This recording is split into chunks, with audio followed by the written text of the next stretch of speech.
반갑습니다. 팔만대장경 인문기행 가야산 팔만대장경의 비밀 2편입니다. 큰 서원을 바라여 대장경 판본을 판각에 이룬 뒤에 그란 군사가 스스로 물러갔다. 판각한 것도 한 가지고 군신이 함께 서운한 것도 또한 한 가지인데 어찌 그때만 그란 군사가 스스로 물러가고 지금의 달다는 그렇지 않겠는가. 대장각 판간 군신 기고문 2편입니다. 1907년 1월 21일 정오, 조선의 하늘은 싸늘했지만 맑고 청명했다. 반갑소이다 대통. 무불 용께 잘 찾아왔소이다. 개경포 나루터 길찾기가 쉽지 않았을 터인데 그래 조선에 다시 오니 감회가 어떻소이까. 무불은 대뜸 두 팔을 벌리고 조선의 찬 공기를 한껏 마신 이후 시조를 할 수 없었다. 500년 돕지를 필마로 돌아더니 산천은 어구한데 인걸은 간데 없네. 어저버 태평연월이 꿈이런가 하노라. 어디서 많이 듣던 시조이다. 고려말 길제 선성의 해고가 올시다. 지금의 내 심정을 그대로 잘 표현한 것 같소이다. 두 사람은 포옹을 하며 반가워했다. 어찌 보면은 몇 급이 오랜 친구였을지도 모른다. 두 사람은 갑장으로 조선과 일본의 국적을 떠나 터놓고 지내는 허물없는 사이다. 대통은 가야산 행사로 가기 위해 낯질자로 길을 잡으며 말했다. 다나카 그자가 조상의 원을 풀려고 하는 모양인데 누구 마음대로 대장경판을 일본으로 가져간단 말이오. 대장경판은 빼앗는 것은 한 나라를 빼앗는 일보다도 더 어렵다는 것을 모르고 하는 소리지. 총칼로 나라를 빼앗을 수 있어도 총칼로 문화를 아니 조선의 이심을 빼앗을 수는 없는 노릇이지요. 지금은 동안거로 스님들이 거처를 옮기지 않고 용맹정진하고 있소이다. 조선 스님들은 종단과 각 사찰마다 거미줄같이 연락망이 구축되어 있지 않소.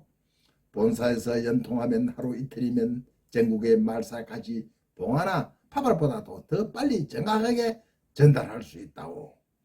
무불은 만족한 얼굴로 대답했다. 이제 보니 대통께서 조선 사람 아니 조선중이 다 되었구려. 두 사람은 개웅포 나루터에서 해인사로 발길을 재촉했다. 누더기 성복을 입은 대통과 삿갓을 쓰고 제빼 두루마기를 걸친 무불에게 지나가는 사람들은 합장하고 머리를 숙였다. 무불께서 일본으로 건너가 파묻혀 있던 고려 대장경을 찾아내고 다시 조선의 일신에 불을 붙이는 불씨가 되었으면 하오. 사실 나도 조선에 있을 때 머리 깎은 중이라지만 떠돌이 땡추라 고려 대장경판에 대하여 아는 것이 전혀 없었어. 또 접하기고 어려웠던 것이 사실이었고 하지만 일본에서 우연히 고려 대장경판을 접하고 단박에 눈을 떴다고 해도 가언이 아니오. 그것을 어찌 단박이라고 할 수 있겠소. 평소 무불의 일심이 벚꽃을 피우신 것이지요. 칭찬이 가와시오이다. 무불 아까 그 나루터를 사람들은 개웅포라고 부르지요. 경을 연단한 개웅포라는 지명으로 보아 분명 고려 대장경판도 여기서 강을 건넜다고 난 생각을 하는데 여기서 가야산 해인사까지는 조선의 거리로 100리이요. 두 번 해인사 법조 스님과 대장경판의 예상 이동 과정을 추측하고 따라와 보았소. 강화도나 남해에서 6km 오거나 100km 와도 개경포 나루를 통하고 있다고 짐작할 수 있지 않겠소. 두 사람은 겨울바람을 등지고 부지런히 옷길이 낯질지에 올라섰다.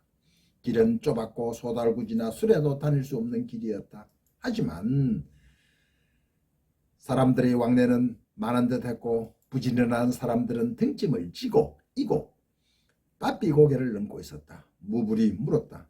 대통, 이 수레도 다닐 수 없는 길에 대장경판을 어떻게 운반했겠소? 그러하오. 여기서부터 야로 해인사 입구까지는 수레도 다닐 수 없는 길이요. 저기 보시오. 저 사람들 모양 조선의 남자들은 대장경판을 지게에 지고 안악은 머리에 이고 해안사까지 옮겼다고 추측할 수 있지 않겠소? 그렇군요. 지금 저분들의 모습이 당시 고려 대장경판을 이고진 모습이군요. 그러하오. 조선 사람이나 고려인들의 모습 하나하나에 불사가 아닌 게 없었다고 나는 생각하오. 당시 고려 독재자 정권 제2의 실정과 몽골의 침략을 막기 위해 백성들이 한마음 일심으로 맞서 대장경판을 판각하고 억불의 조선에서도 백성의 일심으로 옮기고 지키는 것이라고 생각하오. 대통은 한술에 염주를 돌리며 나무아미타불을 한번 찾더니 말을 이었다. 나무아미타불. 그러게 말이요. 나도 그게 늘 의문이었소. 우리가 밝힐 수는 없지만 한번 계산을 해봅시다. 고려 대장경판의 하나의 무게는 대충 일간으로만 잡아도 81,352경판의 총무게는 8만간이 넘고 집으로 싸고 나무 상자에 포장을 할 경우 최소 총무게는 대충 잡아도 10만간이 넘는단 말이요. 한 사람이 5간씩 운반한다고 해도 하루에 2만 명 이상이 필요하지요. 그런데 더 중요한 것은 사람들이 이고지고 운반했다고 하면 아무리 조심해서 운반한다고 해도 현재 해인사에 있는 고려 대장경판의 표면이 너무 깨끗하다고 확대형으로 봐도 전혀 마모된 흔적이 없단 말이요. 생각해 보시오. 대통은 잠시 호흡을 가다듬고 다시 말했다. 강화도에서 해인사까지는 천리길이요. 수없이 반복해서 배나 달구지에 싣고 내리고 사람이 이고지고 했다고 봐야 하지 않겠소? 그럼 흔들릴 수밖에 없고 경판길이 마땅한 흔적이 남기 마련 아니요. 그런데 정말 말짱하단 말이요. 81,352경판이 전령 이동도 없이 그 자리에서 쪽 엊그저께 새긴 것 같으니 믿기 어려운 일이 아니겠소? 특히 심자 같은 점이나 가는 부분이 수없이 많은데도 떨어져 나가는 부분이 하나 없단 말이요. 81,352경판은 산 넘고 물 건너 이고지고 한 번에 완벽하게 옮긴다는 것은 불가능한 일이요. 그럼 이런 경우를 생각해 볼 수가 있어.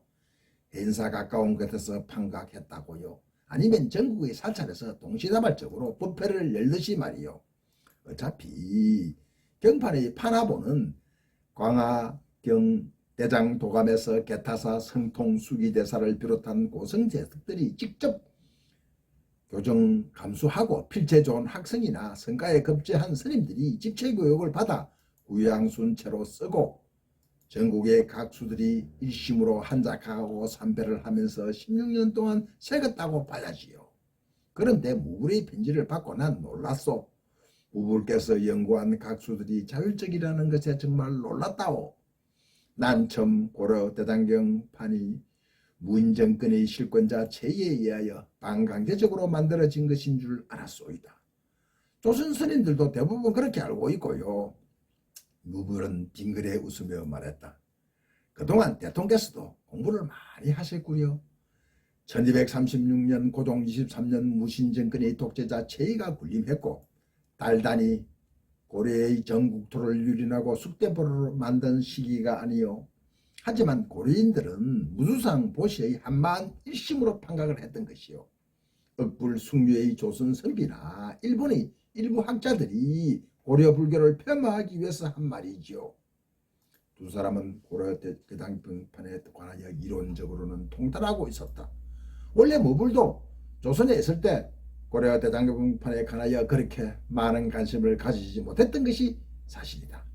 무불이 일본어로 망명하고 놀란 것은 예로부터 일본 왕실은 말할 것도 없고 고성대덕들이나 관료나 백성들이 고려 대장경판을 용의 여주처럼 생각하고 있었다는 사실에 놀랐다. 조선에는 몇 건 없는 고려 대장경판 영인본이 일본에는 수두룩하다는 사실에 더욱 놀라지 않을 수가 없었고 특히 조선에는 전설처럼 전해오던 초조 대장경판이 영인본이 일본에 있다는 사실을 알고 말문이 막혔다. 그리고 무불은 단박에 법안으로 고려 대장경판의 일심을 보았던 것이다. 감사합니다. 60일화에서 계속